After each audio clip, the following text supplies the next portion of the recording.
Hello friends, how are you. Question है an abrupt silicon PN junction consists of a p-type region containing 2 into 10 to the power 16 per centimeter cube acceptors and an n-type region containing इतने acceptors in addition to 10 to the power 17 per centimeter cube donors. The built-in potential of the junction is C. What you have, the built-in potential कितना होता है VBI. This is equal to KT upon Q ln Na nd upon n i square. Calculation में आप देखिए N A कितना दिया है, ये एन ए है, ठीक है। एन डी कितना हो जाएगा आपका, एन डी हो जाएगा 10 टू दी पावर 17 माइनस यहाँ पे sorry N N type region containing this much acceptors in addition to कह रहा है ना, इन एडिशन टू, तो that means N D is equal to 10 to the power 17 minus 10 to the power 16 per centimetre cube, ठीक है। This is equal to 9 into 10 to the power 16 per centimetre cube. तो VBI कितना हो जाएगा 0.026 ln NaND कितना हो जाएगा 2 into 10 to the power 16 into 2 9 जा 18 हो गया ना, तो 18 इंटू 10 टू द पावर 32, ठीक है, डिवाइडेड बाय Ni स्क्वायर कितना हो जाएगा Ni square 10 to the power 20। इसको सॉल्व करेंगे 0.793 वोल्ट्स आ जाएगा, तो आंसर होगा 0.793 वोल्ट्स। नेक्स्ट क्वेश्चन है A silicon NMOS has ID VGS VDS VT. If the thickness of oxide is 500 angstrom, the spec ratio of the device at room temperature is itna.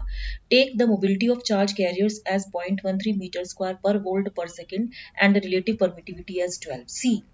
Current equation for the MOSFET in different regions क्या होता है कि जब VGS less than VT होता है तो NMOS जो होता है it operates in cutoff region and current ID जो होता है ये 0 होता है, फर्स्ट केस। सेकेंड केस क्या है, when VGS is greater than VT and VDS is less than VGS minus VT, तो NMOS जो होता है it operates in linear region. तो current is defined as ID is equal to mu N COX W upon L VGS minus VT into VDS minus V square DS by 2, ठीक है। अब when VGS is greater than VT and VDS is greater than equal to VGS minus VT, then NMOS जो होगा it operates in saturation region, ये third case है, ठीक है। तो तब करंट की वैल्यू क्या होगी, ID is equal to mu N COX W upon 2L VGS minus VT का होल स्क्वायर। अब ये जो वैल्यूज आपको दिए हैं इसमें आप देखिए COX is equal to epsilon OX by TOX हो जाएगा, तो ये epsilon not epsilon R OX upon TOX हो गया। फॉर सिलिकॉन एप्सिलॉन R कितना है, फॉर सिलिकॉन जो आपका एप्सिलॉन ROX है वो है आपका 12, ठीक है, ये रिलेटिव परमिटिविटी है। Now from the given values आपका जो NMOS है वो सैचुरेशन में है, तो यहाँ पे आप देखिए, यहाँ पे एक मिनट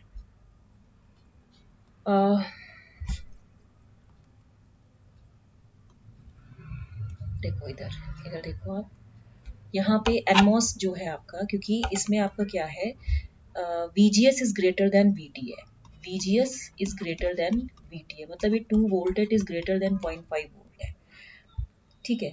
तो यहाँ पे एंड VDS जो है greater than VGS minus VT है, यानी कि NMOS जो है आपका सैचुरेशन में है, NMOS आपका सैचुरेशन में है, ठीक है। अब यहाँ पे ID कितना दिया है आपको, ड्रेन करंट बताइए, ये 3 मिली एम्पियर, ठीक है। तो ये हो जाएगा 3 इंटू 10 की पावर माइनस 3, तो ID is equal to mu N COX W by L VGS minus VT का होल स्क्वायर, ठीक है। तो ID हो जाएगा 3 इंटू 10 की पावर माइनस 3 इंटू हाफ, और म्यू एन COX कितना दिया है आपको 0.13 मोबिलिटी ऑफ चार्ज कैरियर्स, ठीक है। तो यहाँ पे आप लिख सकते हैं म्यू एन 0.13, और देखिए आपके पास COX मैंने आपको बताया था शायद COX कितना है, ये था ये वैल्यूज थी, तो यहाँ पे आप लिख सकते हैं ID mu N into COX जो था 8.854 इंटू 10 की पावर -12 इंटू 12, ठीक है, और into W/L into VGS minus VT का होल स्क्वायर, मतलब 2 माइनस 0.5 का होल स्क्वायर। और यहाँ पे देखिए थिकनेस ऑफ ऑक्साइड कह रहा है ये, तो ये हो जाएगा 500 इंटू 10 की पावर -10, ठीक है। This is equal to what, W/L निकालोगे तो ये पूरा क्या हो जाएगा, इसको आप सॉल्व करोगे तो इसका वैल्यू कुछ 9.65 आएगा। तो जो एस्पेक्ट रेशियो है वो कितना है, 9.65, दैट मीन्स ये 9.70 के करीब आएगा, ठीक है। नेक्स्ट क्वेश्चन है, what is the total number of current carriers in an intrinsic semiconductor if the number of conduction electrons is this much and the semiconductor size is this much? See, in an intrinsic semiconductor क्या होता है आपका, intrinsic semiconductor में जो number of electrons होते हैं this is equal to number of holes, N is equal to N H होता है।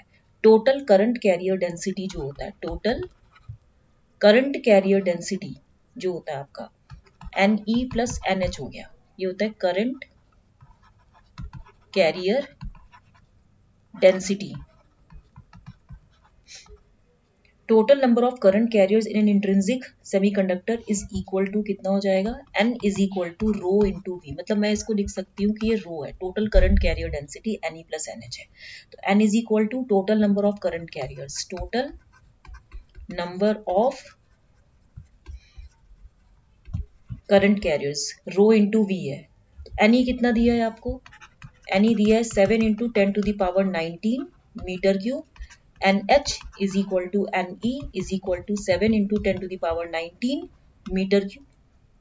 टोटल करंट कैरियर डेंसिटी कितना है, N E plus N H, and rho is equal to how much, 7 into 10 to the power 19 is equal to कितना हो जाएगा, N E plus N H है ना, तो ये 14 into 10 to the power 19 metre cube, ठीक है। अब now the volume of semiconductor, volume of semiconductor 1 centimetre into 1 centimetre into 1 millimetre, तो कितना हो जाएगा 10 की पावर -2 इंटू 10 की पावर -2 इंटू 10 की पावर -3, 10 की पावर -7 मीटर क्यूब, राइट।